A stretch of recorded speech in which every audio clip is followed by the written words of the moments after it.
Paranoia, delusion, psychosis, bipolar episodes. We've flung a lot of words. I think all of those words describe it, though. Yeah, I do too. I do Accurately. too. And I think it's what makes it so difficult for people to get treatment because they're like, I'm paranoid. You're not paranoid. You're just delusion. Okay, I'm having a delusion. You don't have a delusion. You're just crazy. Like a deer caught in headlights.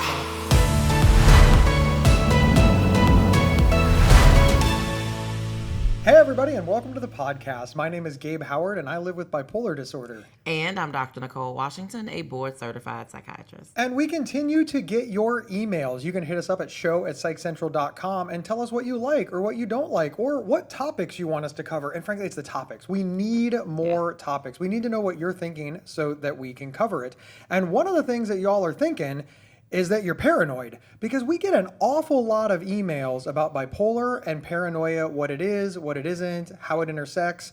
And I got to tell you, Dr. Nicole, I thought I understood paranoia. I've experienced it myself. I've worked on it in therapy, but the more research I did, the more confused I became. So this is going to be a Dr. Nicole episode where you have to explain all of this. Oh, what is all on me? Yeah, it's all on. What's it?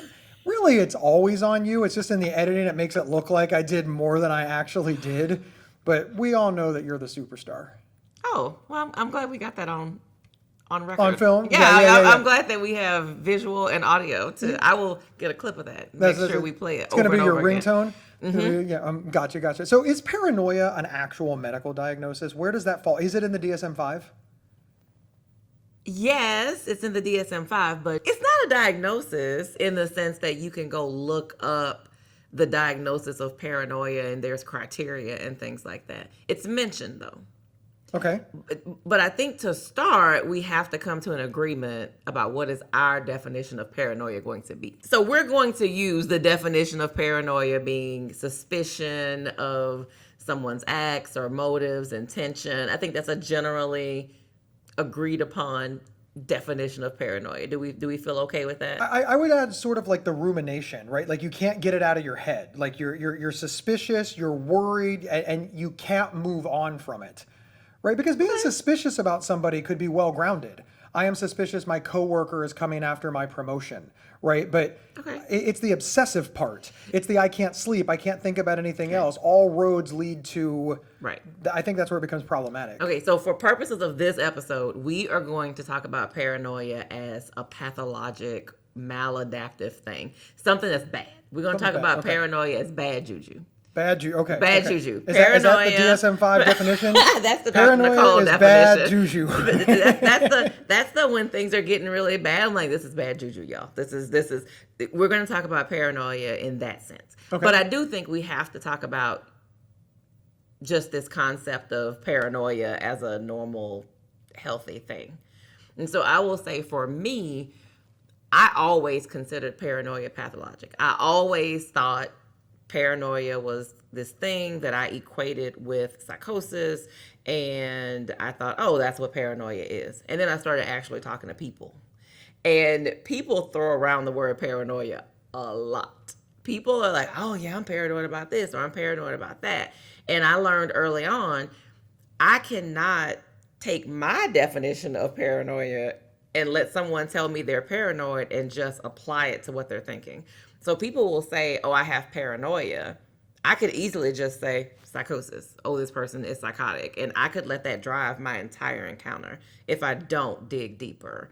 But if a person says to me, I'm paranoid, and I say, oh, tell me about that. And they say, oh, well, I live in the neighborhood, and one time I got robbed. And so ever since then, I'm a little paranoid when I'm walking home. I'm like, that's actually healthy for you. Right. That's not paranoia. Right. That's a good thing. That's a healthy suspicion. Right. You know, I'm a or single it could woman. Be a trauma response. Right. But, right. Yeah. But you could also just have a healthy suspicion, and people will say I'm paranoid.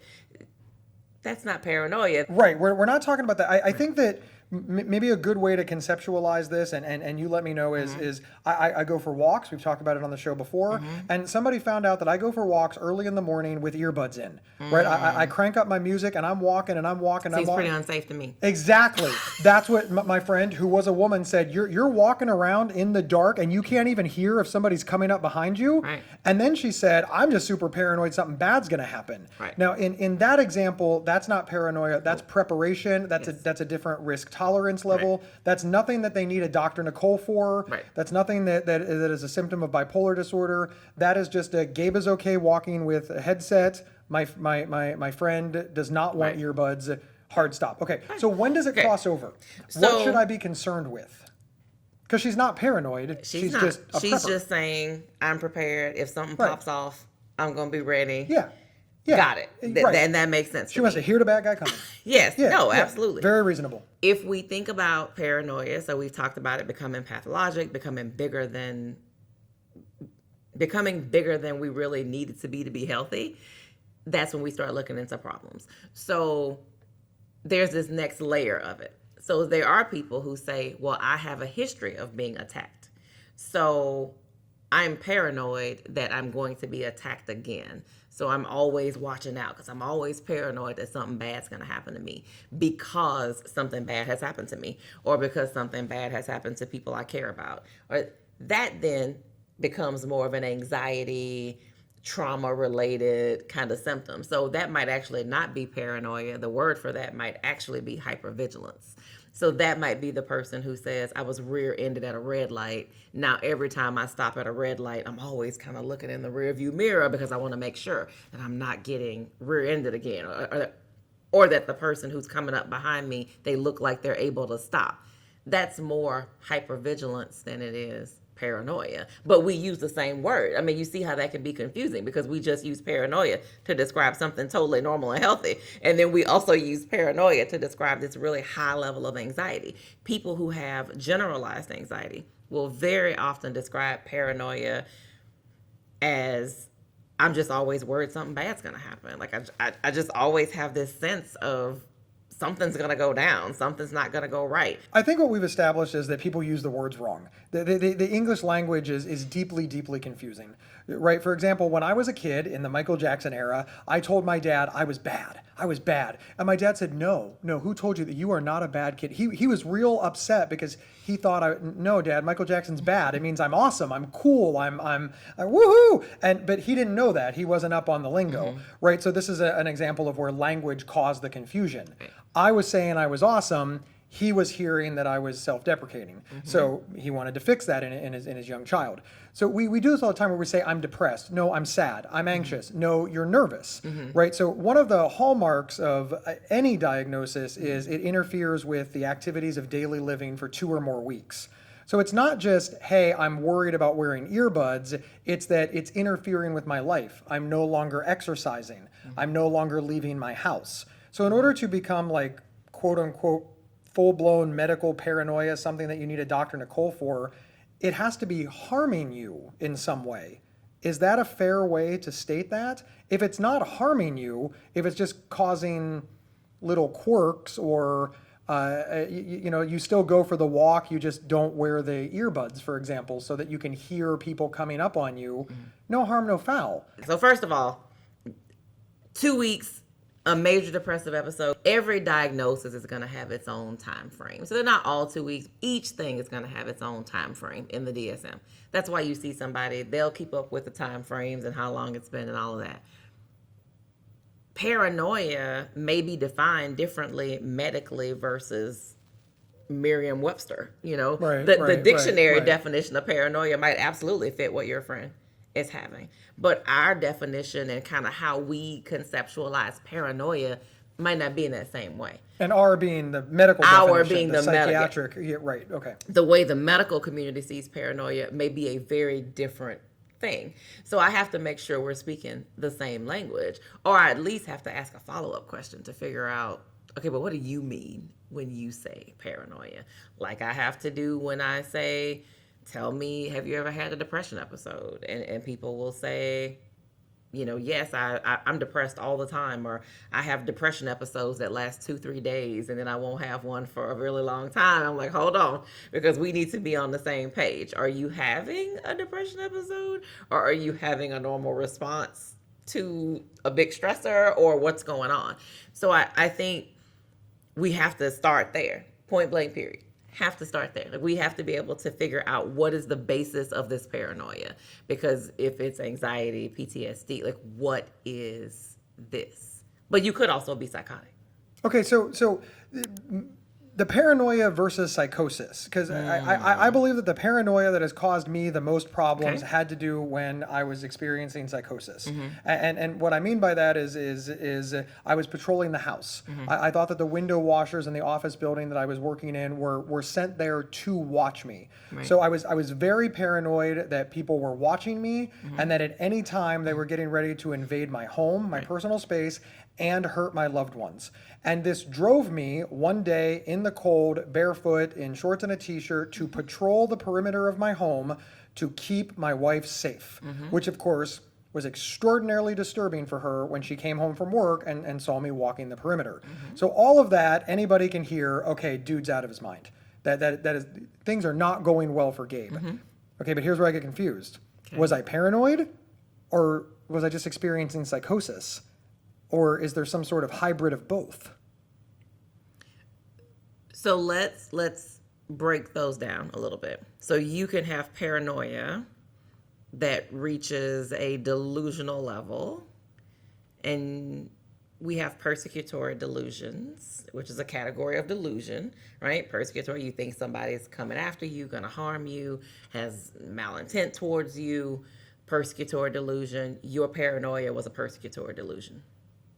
Mine personally was a persecutor. So I wasn't paranoid. I was having a persecutor. Or remember, we call them paranoid delusions. We call them paranoid delusions. Yeah, that's how I've heard it. It's the same thing. Like we've called them paranoid delusions. It's the same kind of category. We just are calling them different things. I mean, remember, before we got to the DSM-5, our schizophrenia diagnoses were broken into types, and there was a paranoid schizophrenia, which you didn't even really have to have had paranoia to have. So we have always thought of paranoia as a part of psychosis. We've always kind of thought of it that way. We have on the medical side. I think that we just are being very loose with the way that we are using the word, and it's muddying up the waters. It's the same way that people always tell me, oh, I was manic yesterday, or I woke up manic this morning, and I'm talking to them and interacting, and I'm like, you're not manic. They're just excited. We need to talk about what mania really is to help us speak the same language. So we have our paranoia that we're saying has now moved into a pathologic level, and also now has moved into a delusional level. So delusions are part of the psychosis umbrella. So when we talk about psychosis, delusions are part of that. Hallucinations are part of that. Disorganized behavior and speech is part of that. So those are all under the umbrella of psychosis. Psychosis is not just hallucinations and hearing voices and seeing stuff and feeling stuff on your body and things like that. It's not just that. What's a delusion? Yeah, that's a good question. What's a delusion? I thought I knew, but then what's a delusion? Yeah, now I'm lost. Well, by definition, a delusion, Gabe, is a fixed false belief, despite there being evidence to the contrary. Like I thought that people were stalking me because they cared, but the window washers were just washing the windows. Right. Gotcha. But you believed it. I did. I believed it with all my heart. To be true. Yes. Nobody could convince you otherwise. And people tried. And they probably made pretty compelling arguments, but in your delusional state, you just weren't able to see it because your reality in that moment was completely different than everybody else's reality. In that moment, your reality is that you were not safe and you needed to protect your family. And that was what you did. That is why you were walking around the perimeter, because you needed to make sure they weren't going to put one over on you and they weren't going to do something negative to you or people you loved. That was the whole thing. Right, and it compounds because anybody who took the side of, Gabe, nobody's watching you, was clearly converted and recruited to the cause. So they became part of the people who were hurting me. They were joined. And this became very problematic when I was like, uh-oh, they got to my wife. Because now she's in on it. So the very person that I'm protecting is now my enemy. So it becomes very convoluted quickly. But I think where I'm getting a little confused, and just to make sure we back up a little bit for the listeners, it sounds like most people would say, hey, my loved one is paranoid. But in actuality, their loved one is having a delusion that consists of paranoia. And this might be where the confusion comes in the community. I would like you to think about it, Gabe, in terms of the person who calls, who has a loved one with bipolar disorder, who is having actual paranoia in the pathologic sense that we're thinking about it, as just not finishing the sentence. So they say, my loved one has paranoia. To me, likely they're saying, my loved one has paranoid delusions. They just don't know that wording to use. Gotcha. But if a person, in your instance, a person living with bipolar disorder who is experiencing what you were experiencing, I would say that's a paranoid delusion. So that is both paranoia and a delusion, because paranoia can be a delusion.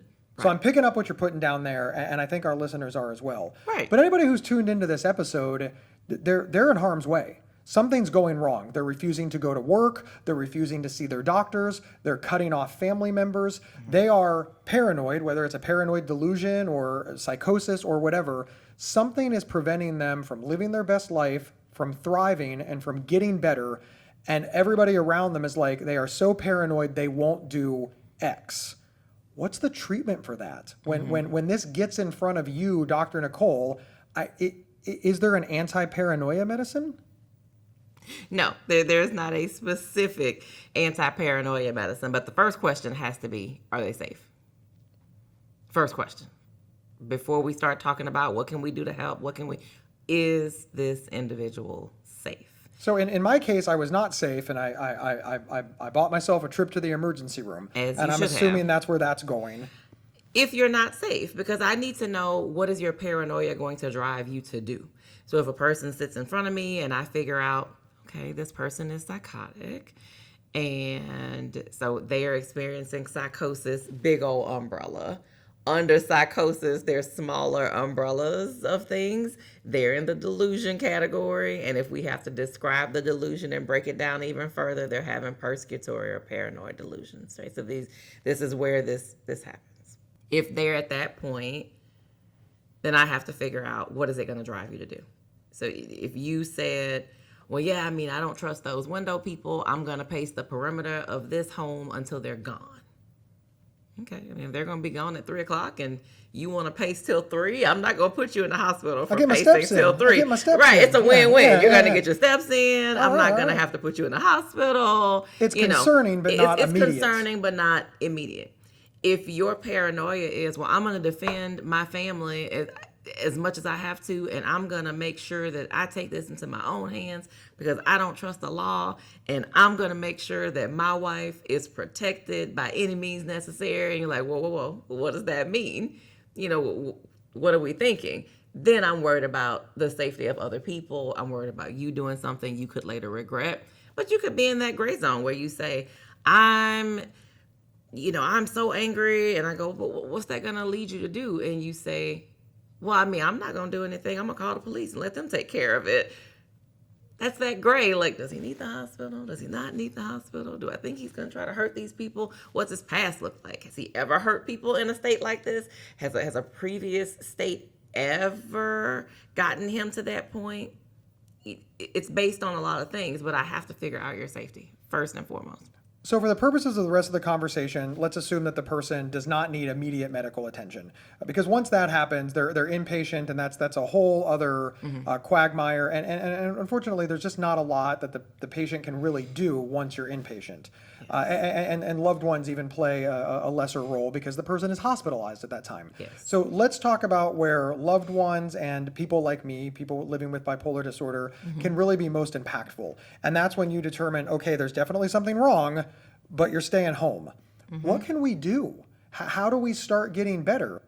I did say that there was not a medication specifically for paranoia, but we have entire categories of medications for psychosis, the antipsychotics. Those are the medications that we would very likely use. So let's take another step to the side and think about a person with bipolar disorder is only going to experience psychosis typically in the midst of an episode. They're going to have psychosis either during a manic episode or during a depression episode. So I really have to figure out what's the episode that is predominating, that is causing the psychosis, and then I can treat that particular episode and deal with that particular episode. So I might use antipsychotic medications to be more of a quicker fix. I might use mood stabilizers because I just want to get you out of the mania, out of the depression, to see if that helps with the paranoia, especially if you're not in a space where you're dangerous and I need to put you into the hospital. You've mentioned that paranoia happens with a mood episode. Can it be both manic and depression mood episodes? Yeah, I mean, you can absolutely have psychosis with mania. You can also have psychosis with depression. Usually, if you're going to experience psychosis, whether that's hallucinations, whether that's paranoia or other delusions, it's going to happen in more severe forms of those mood states.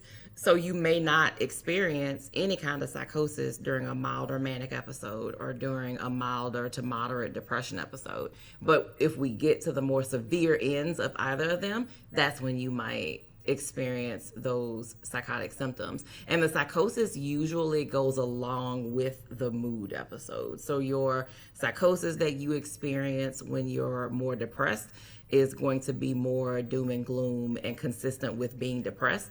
And the kind of psychosis that you experience in a mania is going to be more, woo, hey, it's going to be more expansive because your mood is more expansive. One of the things during my issues, I'm just going to call it issues to keep it clean, because we're not sure if it's paranoia, delusion, psychosis, bipolar episodes. We've flung a lot of words, but I think all of those words describe it, though. Yeah, I do too. I do Accurately. too. And I think it's what makes it so difficult for people to get treatment, because they're like, I'm paranoid. You're not paranoid. You're just delusional. Okay, I'm having a delusion. You don't have a delusion. You're just crazy. Okay, well, I'm crazy. Don't use those words. You're a person who lives with it. It's like nobody's actually zeroing in on the symptoms. For me specifically, I refused to go to work because the window washers were at work. Well, obviously that puts me in line of losing my job.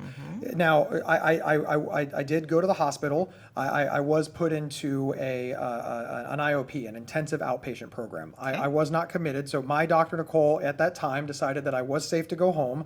But for 3 days a week, I needed to go to the hospital for 8 hours. So that was sort of my intervention. I'm trying to reflect back. It was many years ago. But one of the things that they kept saying over and over again is, okay, what are they looking for? They just kept asking, like, okay, they never challenged the delusion. They never said, Gabe, you're wrong. They're not there for you. They said, okay, the window washers, what are they looking for? And I was like, well, they're looking for me. Great. What are they looking for you to do? Well, this sort of handcuffed me. And I recognize now in hindsight, the more I explained it, the more I was sort of rationalizing myself out of it. Now, I was also becoming more stable on medications and getting therapy. So all of these things are working in concert. But very specifically, I remember nobody told me I was wrong. Nobody told me I was paranoid. Nobody told me that, medically speaking, my family did. They did the wrong thing. But this worked. I eventually rationed myself out of it in what I believe very strongly was a combination of the medication, but more so my rational brain taking over those thoughts. Yes. So if you were manic at the time and they got your mania under better control and you started moving a little bit closer to that normal space, it was easier for you to think about it more logically. You just couldn't when you were manic and psychotic. You could not. You just did not have the skill set to do so. And I see people all the time as we move through the hospital stay, or as we move through them being on the medication a week, 2 weeks, and we're checking in, that same person who is so passionate about the window washers, I might say, hey, I heard you went to work the past week. And like, yeah, when I said, are the window washers gone? You were really worried about them a week ago. And they say, yeah, it's not a big deal. They're washing windows, doing their job. We all got a job to do. We all trying to make our money however we can. And I'm like, where was this 2 weeks ago? Where was this person? That person was lost in the psychosis and the mania. So we got the mood under control. And then the psychosis just kind of started to melt away. Does time help with this? If you do nothing, will it go away?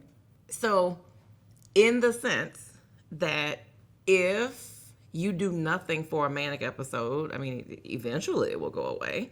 If you do nothing for a depression episode, eventually it will go away. But they can also be long-standing if we do nothing. So yes, could it go away if you're somebody whose manic episodes that come with psychosis are pretty self-limited and they always end up shifting the course? I mean, yeah, I guess it could go away. But typically it's going to go away with time and medication. Well, it sounds like if it goes away on its own, it comes back. So it's not really gone. It's just kind of on a hiatus, right? Like you might not, you're super paranoid about something. You do nothing. Now you're not paranoid about it anymore, but then you'll cycle back because, bipolar disorder is cyclical. The very reason I'm asking is you said that about mania. Mania will go away on its own. Yes. And then you'll be quote unquote normal or stereotypical or average. Yes. But then after a few months, you cycle back into it. It's why it's so dangerous to like stop your meds. Because you could be very stable for 6, 9, 12 months, but the cyclical nature of bipolar disorder could throw you back into it. Yes. It sounds like that's how paranoia works too. Ish?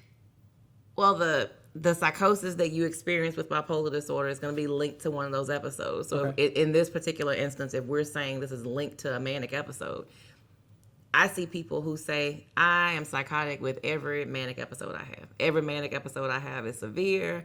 There's no such thing as a milder manic episode. I am always on level 10. I'm either going to jail or the hospital, but I'm always psychotic, every manic episode.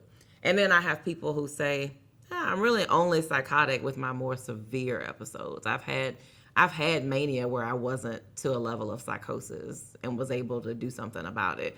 It just depends on your background, your history, what your episodes have been like. But everybody's mania isn't always with psychosis. Some people, yes. Other people, no. It sounds like when somebody's experiencing paranoia, you're not treating the paranoia, you're treating the thing that's driving the paranoia. So you're treating psychosis, you're treating mania, you're treating delusions. There's not actually a paranoia treatment. A paranoia is the outcome.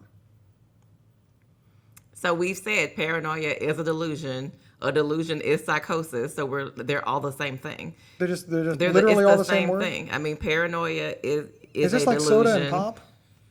I mean,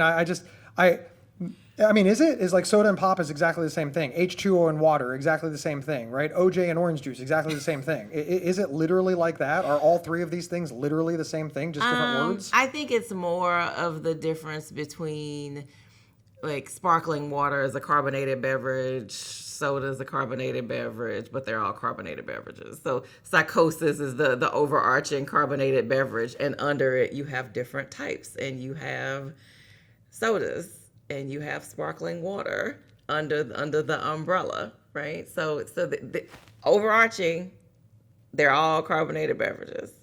Gotcha. So it's like Coke and Pepsi are both colas. Cola is the paranoia. Coke and Pepsi are the flavors of the paranoia. Whew, you are making this way more complicated than it needs to be. I don't understand it at all. Okay.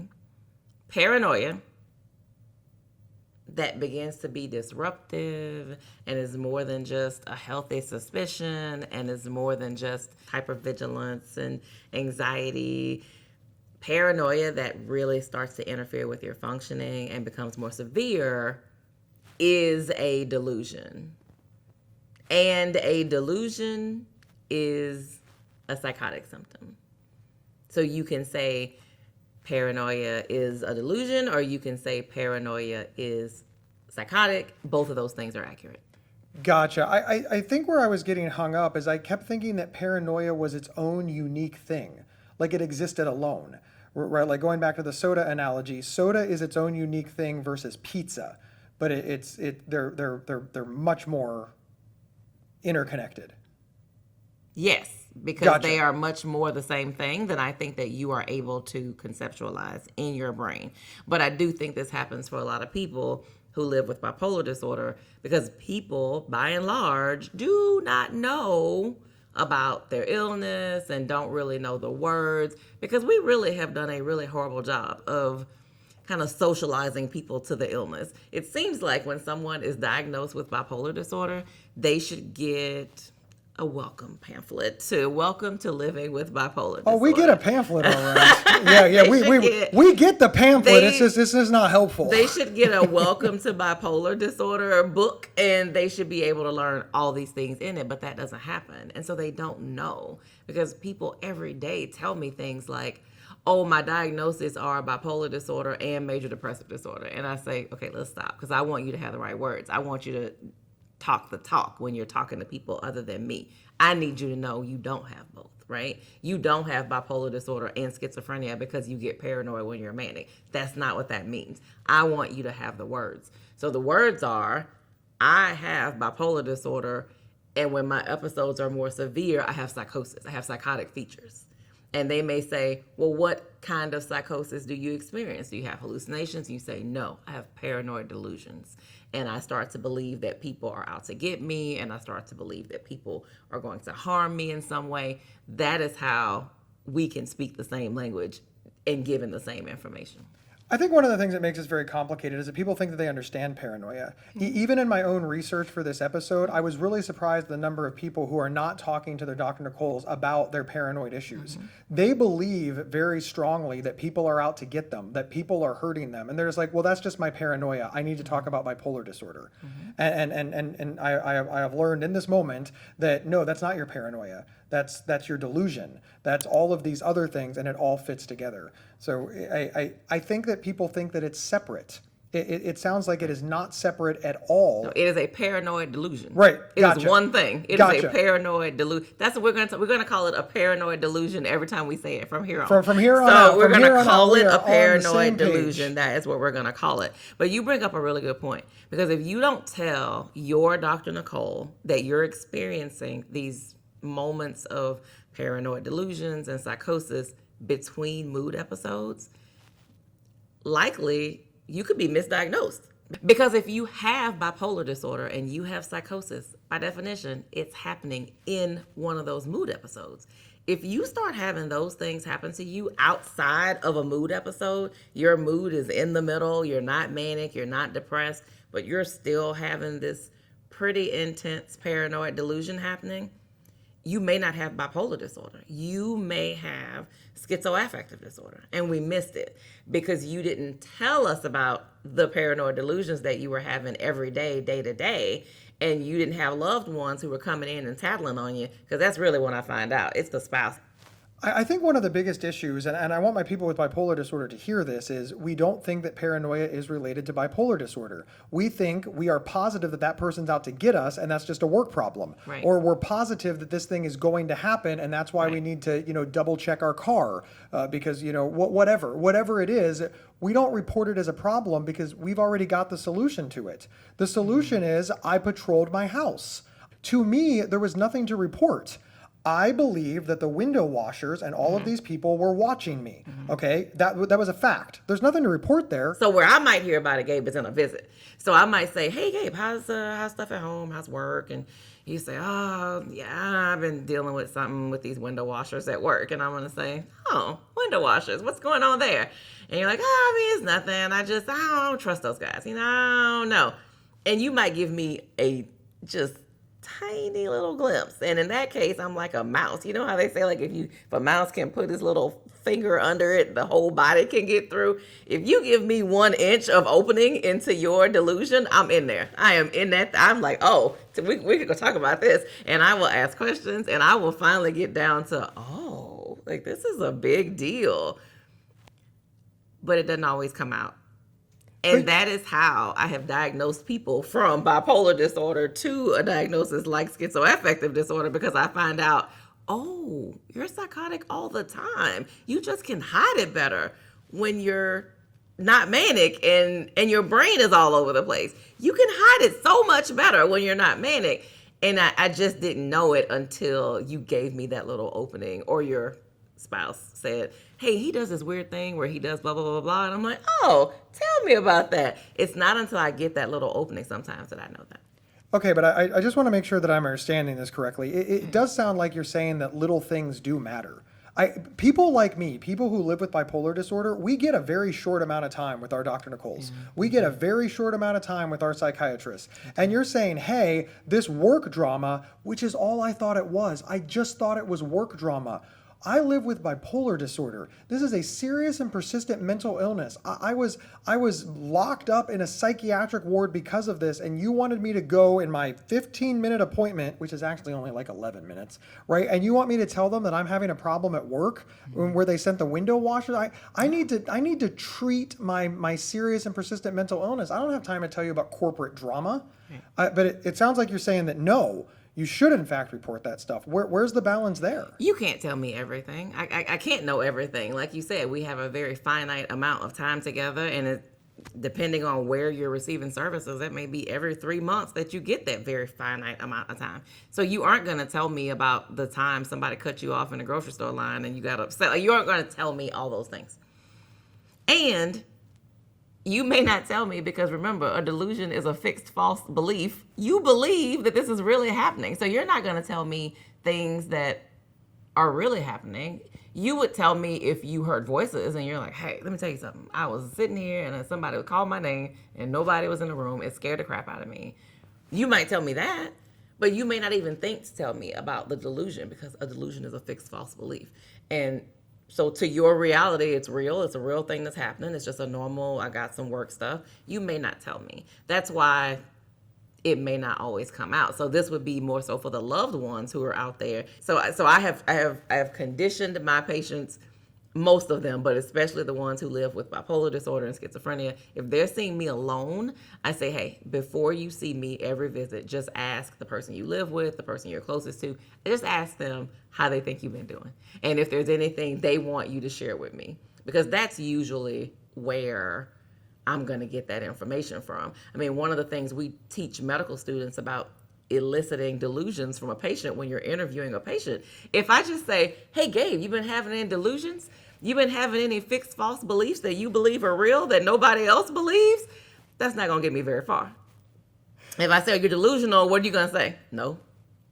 So we teach them to use the people around them. So one of the questions I might ask to see if a person is experiencing delusions, I might say, are you sharing any thoughts or beliefs with people around you that you're close to and they don't agree with you, or they kind of poo-poo you, or they think they sound crazy or anything like that? And that's when I can get, my wife thinks it's crazy that I'm staying an hour in the parking lot after work, making sure those window washers are leaving and not following me home. And you're like, oh, tell me about that.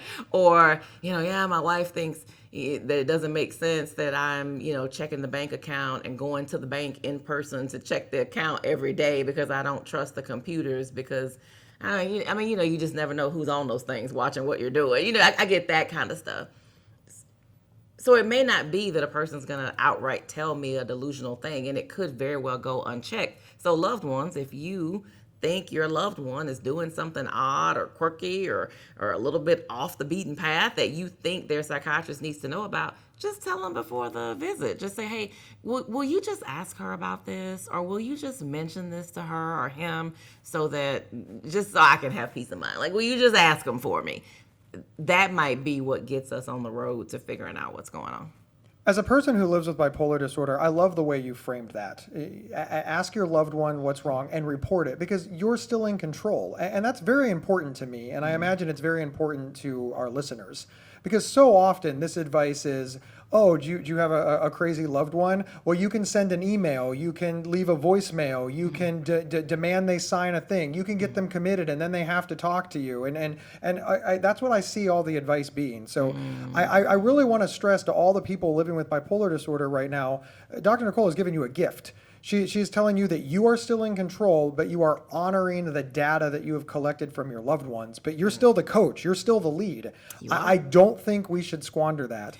Don't squander it, but also, believe you and me, I am still a fan of the email, voice message, hey, he's coming in today and he's been doing this and I told him to tell you and he has not told you, but I think you need to know. Like, I'm still a fan, but I do think the first line should be you and your support team having that kind of relationship to where you take what they say and you bring it in with you. Dr. Nicole, we're almost out of time, but I want to end on specific advice for the loved ones. What can they do to support their loved one who has a lot of paranoia, delusions, psychosis? Is there any do's and don'ts? What advice do you have for them to support their loved one during this time? Mm-hmm. The biggest thing I would say, especially in the acute phase, so in the early phase, that it's new, it's strong, it's intense, don't argue with your loved one. I think the worst thing someone could have done for you during that time would have been to yell at you and say, Gabe, this is ridiculous. Like, the window washers don't care about you. They don't care about me. This is crazy. You need to cut it out and stop it. Arguing never works. Telling people they're wrong, because remember, they believe that this is reality. And that's a really hard point, I think, for loved ones to get a grip on. It's hard for someone who's never been psychotic to understand what that would look like. So one of the ways, Gabe, that I will get family members to just even try to understand what this might feel like is if you're someone who pays your mortgage monthly, you pay it online, you never have to think about it, and then all of a sudden they tell you there's something wrong with the online payment system, you have to actually bring a cashier's check to the company like we're back in the 80s or something. I don't know. And you go to the bank and you say, I'd like to withdraw this amount, like a cashier's check for this amount. And they say, oh, I'm sorry, Mrs. First name, last name. You actually don't have that much money in the bank. You only have $100. And you're like, no, I just got paid. Like, I paid my mortgage first of the month, like my rent's due. And I'm like, I'm sorry, we don't have a record of you here at all.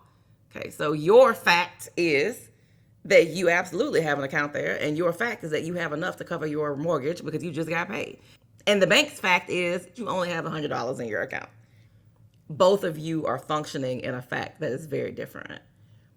And I don't know about you, but if I go to the bank to pull out my mortgage payment and they tell me I have less than $100 in an account that I know has thousands of dollars to cover my mortgage, I am turning the bank out. Like, I am about to act a fool. The police are going to be called. Something is happening because I am really going to act a fool. This is your loved one with their psychosis, their delusional thought. Their reality is, this is what's happening to me. I don't care what y'all say. This is what's happening to me. And that is why the behaviors get so escalated, because a lot of times it's that nobody else believes that this is what's happening to me. And like, this is my reality. So they are turning the spot out. Just, you have to know how intense and isolating and frustrating something like that could feel. So arguing is never the answer. Telling them they're wrong is never the answer. Listening is the answer. Listening to what it is that they're saying. Really trying to understand, why are they so upset? What is happening? And try to put yourself in the shoes of, if I really believed that was a true thing, how would that make me feel? What if that really was true? Wouldn't you feel the same way they feel? So the answer is to figure out how to get them feeling better, not to challenge them. And that's really hard when the delusion is about you, like as a loved one. When the person's delusion is, you're not my real mom, you stole me from somebody, and I'm not even your kid, you adopted me, and you've been lying to me all these years. I mean, as a mom, I want to go pull out a birth certificate and go, look right here, look. I want to show pictures and video from the delivery. I'm like, look, that's you. You see what's coming. That's you. I want to show you that it's not true. But that's not the answer. It reminds me of the advice for somebody who's hallucinating.